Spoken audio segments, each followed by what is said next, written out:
Hello, beautiful. Welcome today. I'm so glad that you're here with me. I want to share with you today an article that I've come across because if you've heard me talking on the podcast before, I am writing a book. And in writing this book, I'm, of course, doing a bunch of research about taxes, tax policy, lots of fact checking. And I came across this article by ProPublica. And it's an article where they've done investigative research. And I definitely want to encourage you to donate to ProPublica. It is a really good organization. We need more organizations like this. We need ProPublica to be very strong. So right up front, I'm going to say it's amazing to get information and reporting like this. And I'm going to put a link to ProPublica donation page in the show notes. And if you appreciated this story, I hope you'll consider making a donation because it's really important that we have work like this going on. So this article is read with permission, and it is just a direct read of an article from ProPublica I came across during my tax research. The small preamble is just to say that I think, if you've talked to me privately, sometimes publicly, I have mentioned that I really dislike the company Intuit because I think they're unethical and have done bad things for American democracy. But this article, I would say, illustrates the reasons pretty well.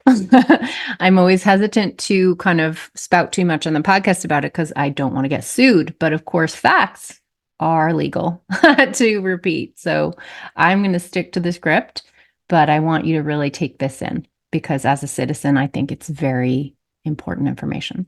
So here's the article from ProPublica. The date of publication is a couple years ago, but I find the article to be still fully relevant. It's dated October 17th, 2019. And the article is called Inside TurboTax's 20-Year Fight to Stop Americans from Filing Their Taxes for Free. All right, here we go.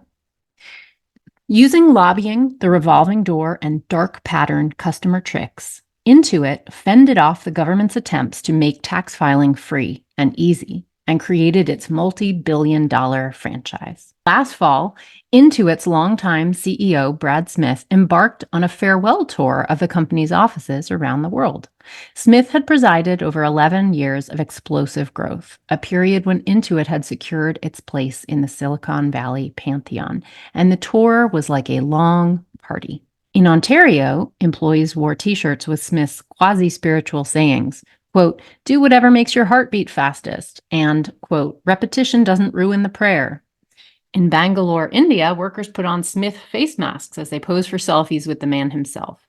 Fittingly, the tour culminated in San Diego, the home of TurboTax, the software that transformed the company's fortunes.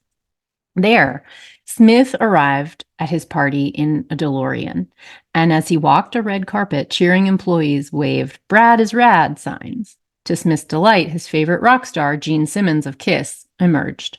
The two posed for pictures, Simmons clad in black and the beaming CEO flashing the rock-on hand sign. Intuit began in the 1980s as an accounting software company focused on helping people with their bookkeeping. Over time, the company, like the other giants of big tech, cultivated an image of being not just good at what it did, but good, period. In a recent Super Bowl ad, Intuit portrayed itself as a gentle robot that liberates small business owners from paperwork.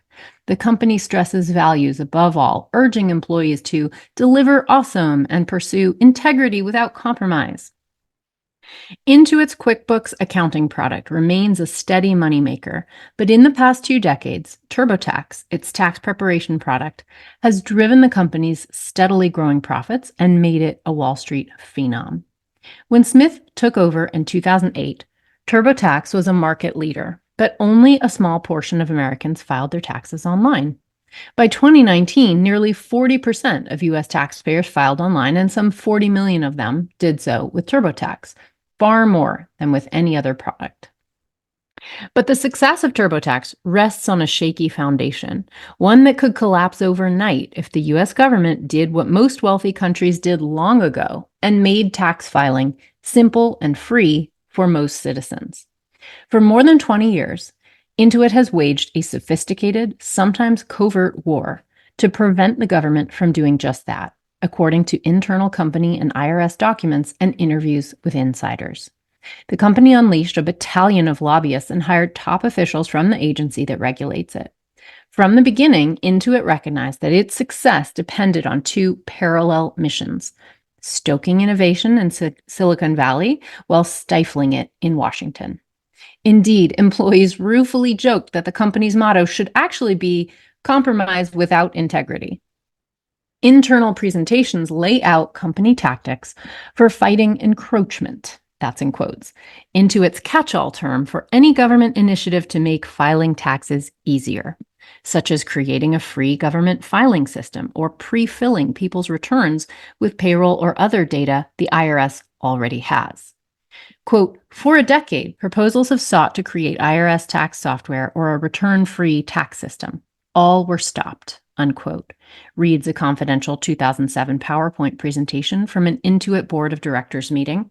The company's 2014 to 2015 plan included manufacturing third-party grassroots support, quote, buy ads for op-eds, editorial stories in African American and Latino media, unquote, one internal PowerPoint slide states. The centerpiece of Intuit's anti-encroachment strategy has been the Free File program, hatched 17 years ago in a moment of crisis for the company. Under the terms of an agreement with the federal government, Intuit and other commercial tax prep companies promised to provide free online filing to tens of millions of lower-income taxpayers. In exchange, the IRS pledged not to create a government-run system. Since Free File's launch, Intuit has done everything it could to limit the program's reach while making sure the government stuck to its end of the deal. As ProPublica has reported, Intuit added code to the Free File landing page of TurboTax that hid it from search engines like Google, making it harder for would-be users to find. 12 years ago, Intuit launched its own free product, free is in quotes, the similarly named, quote, free edition of TurboTax. But unlike the government program, this one comes with traps that can push customers lured with the promise of free into paying, some more than $200. Free Edition was a smash hit for Intuit, and its pitch for, quote, free prep remains core to the company's growth. Recently, it launched a, quote, free, unquote, ad campaign for the Free Edition, including a crossword puzzle in the New York Times in which the answer to every clue was FREE. Intuit knows it's deceiving its customers, internal company documents obtained by ProPublica show. Quote, the website lists free, and the customers are assuming their return will be free, unquote, said a company PowerPoint presentation that reported the results of an analysis of customer calls this year.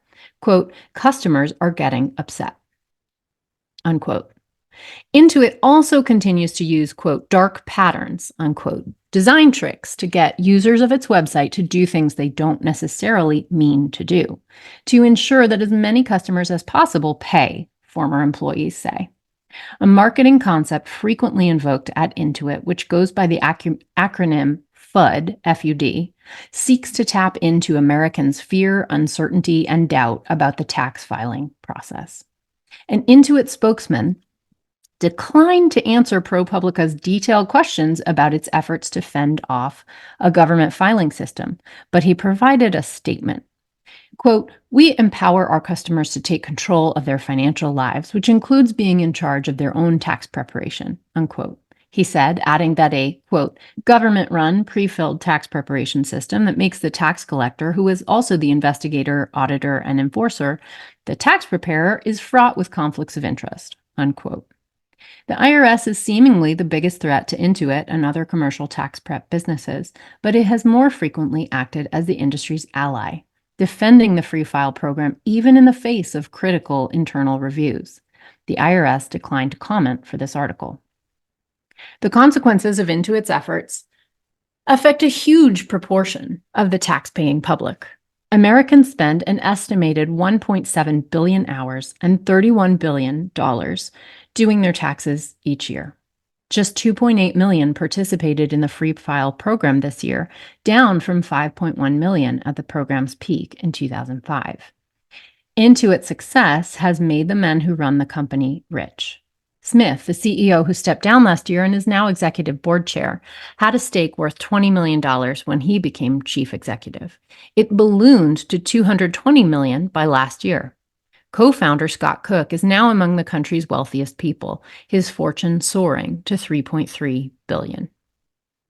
This year, Intuit was close to realizing a long-held goal, enshrining the free file program in law, effectively closing the door on the IRS ever creating a free tax filing system. But an outcry followed ProPublica's reporting on the matter and Intuit's treatment of its customers, prompting the provision to be dropped and state and federal investigations into Intuit's practices. Yet even after this setback, the company remained steadfastly confident that its clout in Washington would win the day. What we're going to do is fight this publicly because that is exactly what they want us to do, said Sazan Goodarzi, the new CEO, in a video released to staff this May and obtained by ProPublica. Quote, "We are actually working with the IRS and members of the Congress to ensure that the facts are very clear," unquote. Intuit has dominated the tax software market since 1993, when for $225 million, it bought ChipSoft, the San Diego-based company that had created TurboTax. Even then, TurboTax was the most popular option, but Intuit pursued a plan of aggressive growth. The product necessarily came on a disk, and by the end of the 90s, TurboTax boxes were nearly ubiquitous on shelves in office supply stores across America. As internet speeds increased and dot-com mania took hold, it became apparent that Intuit's future was not in a box on a shelf. It was online. The prospect of TurboTax's growth was vast for another reason. As late as 2001, around 45 million Americans still filled out their tax forms on paper. For Intuit, those were all potential customers. But Intuit wasn't alone in seeing possibilities in the spread of high-speed internet. In Washington, lawmakers began pushing the IRS to modernize and get more taxpayers to file electronically. It was a no-brainer. Filing taxes online would be easier, and the IRS would save staff costs on processing paper returns. The danger to Intuit's growing business was obvious. If the government succeeded in creating a system that allowed the vast majority of taxpayers to file online for free, TurboTax profits would plummet. Intuit recognized that the notion of return-free filing was not going away on its own. And so in 1998, the company hired Bernie McKay, a one-time Carter administration aide and a senior lobbyist at AT&T, to be its vice president for corporate affairs. Intuit executives like to talk about having a customer obsession in developing their products. McKay's obsession is stopping government encroachment. Known to physically bang the table to drive home a point, McKay's style is, quote, aggressive to the point of offense, unquote, said one fellow tax prep lobbyist. An Intuit spokesman said, quote, "This mischaracterization of Mr. McKay is pure fiction," unquote. McKay, for his part, when asked at a recent tax industry conference which Star Wars character he is, responded, quote, "Darth Vader." The year McKay was hired, Congress passed a major overhaul of the IRS. The bill, reflecting Intuit's lobbying, said that the IRS, quote, should cooperate with and encourage the private sector to increase electronic filing. While McKay came through in his first big test in 2002, the company found itself up against an unexpected foe, the George W. Bush administration.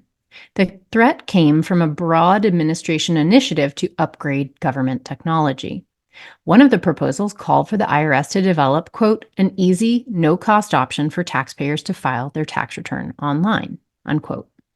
Without such an option, taxpayers were stuck either filing on paper or, to file electronically, paying a tax professional or software company like TurboTax. Providing an alternative would be an obvious improvement, said Mark Foreman, an official at the Office of Management and Budget, who leads the e-government program. The technology wasn't all that complicated, and creating a free, automated filing system would help tens of millions of Americans. This was seen, Quote, this was seen as a low-cost, high-payoff initiative, unquote. Foreman recalled in a recent interview with ProPublica, standing in the way, he said, was an industry, quote, that lives off the complexity of the tax code, unquote. Intuit revved its new lobbying machine. Even before the OMB report was publicly released, a group of Republican lawmakers led by TurboTax's hometown congressman wrote to the agency arguing that there was no reason for the government to compete with the well-established private tax prep companies. Intuit's lobbyists also went above the OMB and pressed their case directly to the White House, Foreman recalled.